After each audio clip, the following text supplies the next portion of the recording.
send you a letter to tell you you're in my thoughts. The other day I happened to see a bit of one of those made-for-TV movies. You know the type. Full of actors you've never heard of, possibly for good reason. Anyway, it was a Christmas movie, and I was reminded of the parcels he used to send me when I was young. I remember that when the post office bus, a single-decker as I recall, arrived in Maitland Street, my breath would mist up the window as I watched from the downstairs front room. The bus always seemed to be piled high with big parcels wrapped in brown paper, and it always took ages for the postman to find yours and bring it to the door. What excitement. I remember one year you sent me a baseball bat, ball, and a real leather catcher's mitt. I was the envy of all my friends. It also got me thinking about the times that you've been back to the old homeland recently, how great it was to see you lifting you off the ground when we met and the fun we had at Jennifer's wedding. I still giggle when I think back to dropping you off at your hotel for the return flight. I looked up to your hotel room and was only able to see the top 2/3 of your head peering over the windowsill. Hotel windowsills are far too bloomin' high if you ask me. I love the photo Heather posted on Facebook of you, Colin, her brother, and Ian, her nephew. What a laugh we had that day. Good food and great company. I'm so glad we managed to get Colin to come along too, and I know that he really enjoyed himself as he told me how glad he was that he had come. I wish I had managed to get over to Canada to see the place that you call home. I would have loved for you to show me around.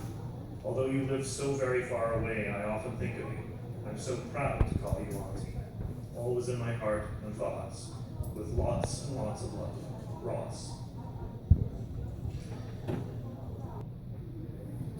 Dear Heather, it's funny you say that the earthquake is the sort of thing your mom would do. When my mom died, there were a few incidents that we put down to her. Ian and I were at Mom's house one day. I cleared the kitchen, but the next day when I arrived in the kitchen, there was a paper cutting on the worktop.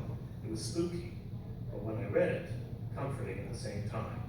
Mom liked poetry and often cut verses out of magazines, something that Greta also did. I thought you might like to read it. Here is the poem, the same poem that Heather had seen posted online and that Greta had mentioned.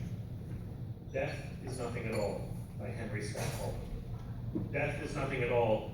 I have only slipped away into the next room. I am I and you are you. Whatever we were to each other, that we still are. Call me by my old familiar name. Speak to me in the easy way which you always used. Put no difference in your tone. Wear no forced air of solemnity or sorrow. Laugh as we always laughed, at the little jokes we enjoyed together.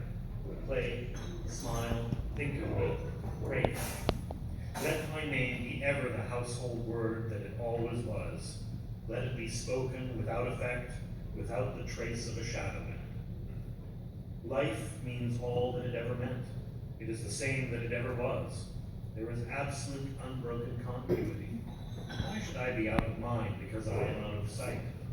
I am but waiting for you, for an interval, somewhere very near, just around the corner. All is well. Laugh.